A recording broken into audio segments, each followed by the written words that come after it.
1km를 우리는 1000m라고 얘기를 한단 말이에요. 그럼 이 1000m 안에는 250m가 4번만큼 들어간다라는 뜻이죠.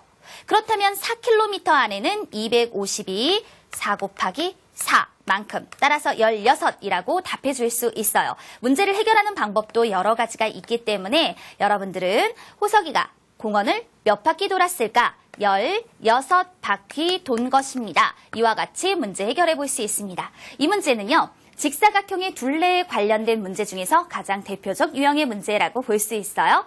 또 다른 문제 확인해 보겠습니다.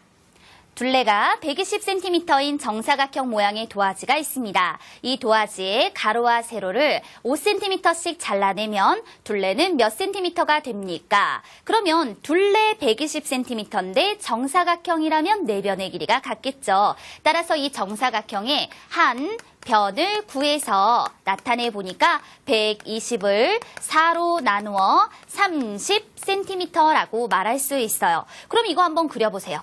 이렇게 한 변이 30cm가 되어지는 정사각형을 하나 그릴 수 있는 거고요. 그런데 가로와 세로를 5cm씩 잘라낸다라고 얘기를 했죠. 이때 가로와 세로라는 말이 왜 들어갔을까라고 생각해 보면은요.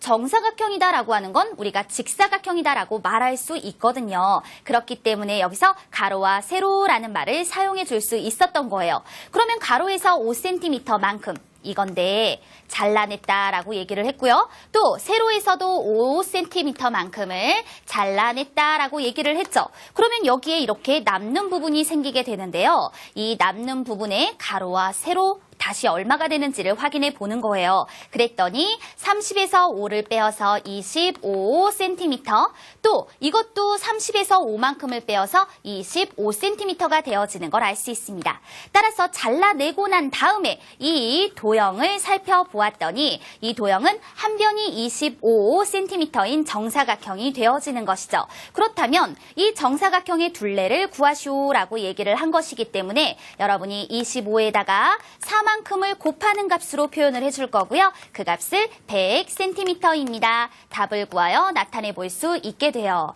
자, 이와 같이 여러분들과 첫 번째 개념 만나보았으니까 다시 보기 통해 정리합시다.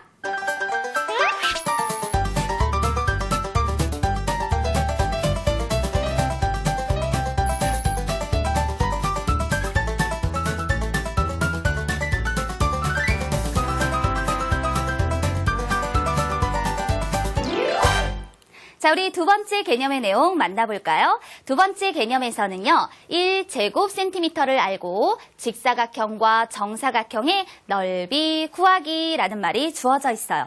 그렇다면 1제곱센티미터라고 하는 게 무엇일까요? 이걸 의외로 대답하지 못하는 친구들이 굉장히 많은데요. 1제곱센티미터는요, 말하자면 이게 단위 넓이가 되어지는 거예요. 우리가 길이를 재어 나타내 줄 때에도 8cm라고 하는 건 1cm짜리가 8개 모인 것이다 해서 이 1cm를 기준 삼았던 것처럼 넓이를 표현할 때에도 그 넓이를 나타내주는 단위 넓이가 필요한데요. 그 단위 넓이로 1제곱센티미터라는 것이 나오게 된 거죠. 1제곱센티미터는 이렇게 설명합니다. 한 변이 1cm인 정사각형의 넓이, 바로 이것을 1제곱센티미터라고 얘기를 하는 거예요. 그러니까 이렇게 정사각형이 있는데 이 정사각형의 한 변이 1cm다라는 거죠. 그런데 이렇게 생긴 정사각형의 이 넓이를 1제곱센티미터라고 약속하여 나타내었습니다. 이걸 읽을 때에는요. 1제곱센티미터. 자, 이렇게 읽어서 나타내 주는 거예요. 넓이의 그 단위에 대해서 함께 확인해 보았죠? 이제 여러분은 자신 있게 설명해야 돼요. 1제곱센티미터가 뭐죠? 물어보면 한 변이 1cm인 정사각형의 넓이를 말해주는 것입니다. 라고요. 그럼 이렇게 그 넓이의 단위를 살펴보았으니까 이번엔 직사각형과 정사각형의 넓이를 차례대로 구해보도록 하자고요. 직사각형의 넓이가 나옵니다. 그럼 직사각형의 넓이는요, 우리가 단위 넓이라는 것에 대해서 얘기를 했으니까요. 이와 같이 직사각형이 주어져 있을 때 만약에 가로를 5cm라고 얘기를 하고 그 다음에 세로를 3cm cm라고 얘기를 해볼게요. 그러면 이 직사각형의 넓이는 어떻게 구할 수 있느냐? 단위 넓이였던 1제곱cm가 몇 개만큼 들어가 있는지를 확인해 주자라는 거죠. 따라서 5cm 안에는 1cm짜리가 5만큼, 3cm에는 1cm짜리가 셋만큼. 그러면 요 하나하나가 바로 1제곱cm를 나타내주게 되는 거고요. 이 직사각형 안에는 1제곱cm라고 하는 것이 15개만큼 주어진다라고 말할 수 있어요. 1제곱cm가 15개. 따라서 이 직사각형의 넓이는 15제곱cm입니다 라고 말할 수 있는 겁니다. 그러면 매번 우리가 이렇게 그림을 그려서 문제를 해결하는 것은 아니겠죠. 그래서 직사각형의 넓이를 구하는 공식, 이것도 함께 기억해 둘게요. 직사각형의 넓이를 구할 때에는 따라서 가로와 세로의 곱을 통해서 구할 수 있는 것입니다. 이것이 직사각형의 넓이를 구하는 방법이 되는 거죠. 이 넓이를 구하는 방법도요. 가로 곱하기 세로 물론 외워두는 거 중요해요. 근데 왜 이와 같은 공식이 나왔을까? 여러분들이 단위 넓이라는 것을 이용하여서 설명할 수 있어야겠어요. 그 다음에 이제는 정사각형의 넓이에 대해서 확인을 합니다. 정사각형은 직사각형이라고 말할 수 있다라고 얘기를 했기 때문에 넓이를 구하는 방법도 역시 매우 유사합니다. 그래서 정사각형이 이렇게 주어진 거예요. 이번에는 우리 한 변을 4cm라고 얘기를 해볼까요? 그러면 이 안에는 1제곱cm가 과연 몇 개만큼 놓여져 있을까? 이게 중요한 거죠. 그래서 요때 이렇게 1cm짜리 하나, 둘, 셋, 넷. 여기도 1cm짜리 하나, 둘, 셋, 넷. 그럼 1제곱cm짜리가 16개만큼.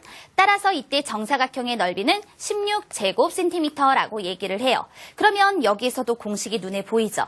4하고 4를 곱해 16, 그 단위를 제곱cm라고 표현을 한 것처럼 정사각형의 넓이를 구하는 공식은 직사각형에서 가로와 세로의 곱이다라고 얘기를 했으니까요. 여기에서는 우리 한 변 곱하기 한 변 이라하여서 그 공식을 정리하여 나타내 두도록 할게요. 단위 넓이라는 것을 이용하면은요, 왜 이 공식이 나왔는지를 쉽게 이해할 수 있게 돼요. 그러면 이처럼 우리 학습한 내용을 바탕으로 문제 함께 해볼까요? 문장이 주어져 있는데 가로가 14cm, 세로가 9cm인 직사각형 모양의 색종이 4장을 그림과 같이 겹치게 이었습니다. 이어붙인 색종이의 넓이를 구하시오.